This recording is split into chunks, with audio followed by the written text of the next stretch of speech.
നമ്മുടെ ഇടവകയെ സംബന്ധിച്ച് നമ്മുടെ ഇടവകയിലെ സാധാരണക്കാരും ബുദ്ധിമുട്ട് അനുഭവിക്കുന്നവരുമായ മനുഷ്യരെ പുതുപ്പള്ളിപ്പള്ളി നന്നായി സഹായിച്ചുകൊണ്ടിരിക്കുന്നു എന്നതൊരു വലിയ സത്യമാണ്. വർഷങ്ങളായി ആ ഒരു സേവന പ്രവർത്തനം, സുവിശേഷ പ്രവർത്തനം നമ്മുടെ ഇടവക നിർവഹിക്കുന്നു. എന്നാൽ പലപ്പോഴും അത് വേണ്ട വിധത്തിൽ മനസ്സിലാക്കാൻ നമുക്ക് സാധിക്കുന്നില്ല എന്നതാണ് നമ്മുടെ അനുഭവം. കഴിഞ്ഞ ഒരു പ്രവർത്തന വർഷം ഏകദേശം 1,18,00,000 രൂപ നമുക്ക് നമ്മുടേതായ ഭവന നിർമ്മാണം, ഭവനത്തിന്റെ അറ്റകുറ്റപ്പണികൾ, അതുപോലെ തന്നെ ചികിത്സാ സഹായം, വിദ്യാഭ്യാസ സഹായം, ഇതിനെല്ലാം നമുക്ക് നൽകുവാൻ സാധിച്ചു. സത്യത്തിൽ ഈ ഭവനത്തിൽ വരുമ്പോൾ ആദ്യം ഓർക്കുന്ന ഇവിടുത്തെ വിരമിച്ചയാണ്. ആവർത്തിച്ച് ഇവിടുത്തെ ഈ ബുദ്ധിമുട്ടുകളും പ്രയാസങ്ങളും പറയുമായിരുന്നു. എന്നാൽ വളരെ പെട്ടെന്ന് ഈ കാര്യങ്ങൾ നിർവഹിക്കാൻ വേണ്ടി കമ്മിറ്റി തീരുമാനമെടുക്കുകയും 3 വീടുകൾ പൂർണ്ണമായും, അതുപോലെ തന്നെ 6 പേർക്ക് താമസിക്കാനുള്ള ഒരു ജോർജിയൻ ഫ്ലാറ്റ് സമുച്ചയവും, അങ്ങനെ 9 വീടുകൾ ഈ വർഷം നമുക്ക് പൂർത്തീകരിക്കാൻ സാധിച്ചു എന്നത് ദൈവത്തിന്റെ കരുണയും പരിശുദ്ധനായ ഗീവർഗീസ് സമുദായത്തിന്റെയും മറ്റ് മധ്യസ്ഥരുടെയും ശ്രേഷ്ഠമായ പ്രാർത്ഥനയും. അതുകൊണ്ട് ദൈവസന്നിധിയിൽ സമർപ്പിക്കുന്നു. യഥാർത്ഥത്തിൽ ഈ വെല്ലുവിളിക്ക് ഈ ഇടവക നൽകിയിരിക്കുന്ന വലിയ ഉപകാരമായി ഞാനിതിനെ കാണുന്നു.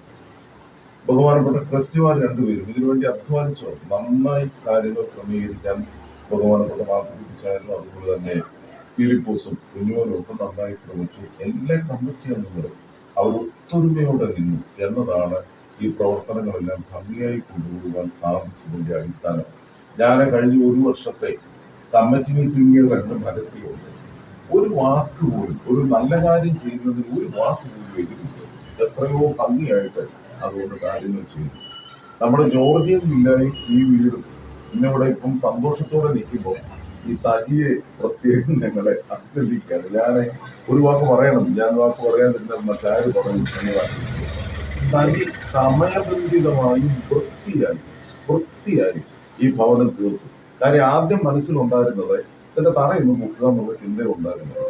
എന്നാൽ സജിയാണ് ഇത് വന്ന് കണ്ടിട്ട് പറഞ്ഞാൽ അതുകൊണ്ട് പ്രയോജനപ്പെടുന്നുള്ളൂ. നമുക്കിത് ഡിമോളിഷ് ചെയ്തിട്ട് നല്ലത്.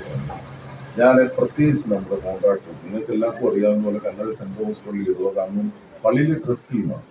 അതുകൊണ്ട് അദ്ദേഹം ജോർജിയൻ വില്ലായും ഇവിടുത്തെ കാര്യങ്ങളും ചെയ്തത് ജസ്റ്റ് എന്ത് മുടക്കിയോ ആ മുടക്കം മാത്രമേ കിട്ടിയിട്ടുള്ളൂ എന്ന് ഇപ്പൊ എല്ലാവർക്കും മനസ്സിലായി. 6 വീടുകൾ ഭംഗിയായി ക്രമീകരിച്ചതിന് 69 ലക്ഷം രൂപയായിട്ടുള്ളൂ. സത്യത്തിൽ ഇത് ദൈവത്തിന്റെ പ്രവർത്തനമാണ്, ദൈവത്തിന്റെ കരുണയാണ്. ഞാൻ ഒരു വാക്ക് ചേർത്ത് പറയുന്നു. നമ്മുടെ പാറോട്ട ആശുപത്രിയിലെ സ്റ്റാഫ് അംഗങ്ങളും ഈ കാര്യത്തിൽ സഹകരിച്ചു. അത് നിശ്ചയോടുള്ള ഒരു പ്രത്യേക കരുതലും സ്നേഹവുമാണ്. ബഹുമാനപ്പെട്ട സക്കറിയാച്ചൻ അതിനുള്ള എല്ലാ നേതൃത്വവും നൽകി. അച്ഛനോടും അവിടുത്തെ സ്റ്റാഫ് അംഗങ്ങളോടുമുള്ള സ്നേഹം ഞാൻ പ്രത്യേകം അറിയിക്കുകയാണ്. ഭവനം എപ്പോഴും ഓർക്കണം, ഭവനമാണ് വിശ്വാസ ജീവിതത്തിന്റെ അടിസ്ഥാനം. ആ അപ്പോസ്തോലിക പാരമ്പര്യത്തിൽ പള്ളി എന്ന് പറയുന്ന ഭവനമായിരുന്നു. ഭവനത്തിലെ പള്ളിയാണ് വേദപുസ്തകത്തിൽ കാണുന്നത്. വേദപുസ്തകത്തിൽ ഒരു കത്തീഡ്രലിനെ കുറിച്ചും വലിയ പള്ളിയെ കുറിച്ചും എഴുതിയിട്ടില്ല. വേദപുസ്തകത്തിൽ പറയുന്നത് ഭവനത്തിലെ പള്ളിയാണ്.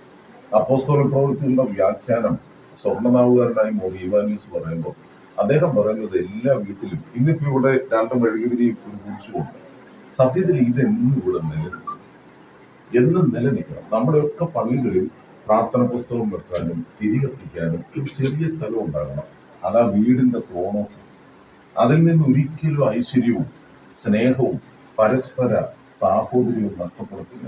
അതുകൊണ്ട് ഈ ഭവനം ശുദ്ധീകരിക്കപ്പെടുന്ന ഈ സമയം ദൈവത്തിന്റെ അളവറ്റ കരുണയും കൃപയും ഈ ഭവനത്തിനും ഭവന നിവാസികൾക്കും ഉണ്ടാകട്ടെ എന്ന് പ്രാർത്ഥിക്കുന്നു. ഇതിനെ അല്പമായോ അധികമായോ പരിശ്രമിച്ച് എല്ലാവരെയും സർവശക്തനായി ദൈവം അനുഗ്രഹിക്കട്ടെ.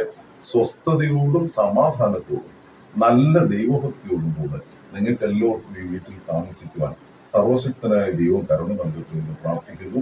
എൻ്റെ വാക്കുകളെ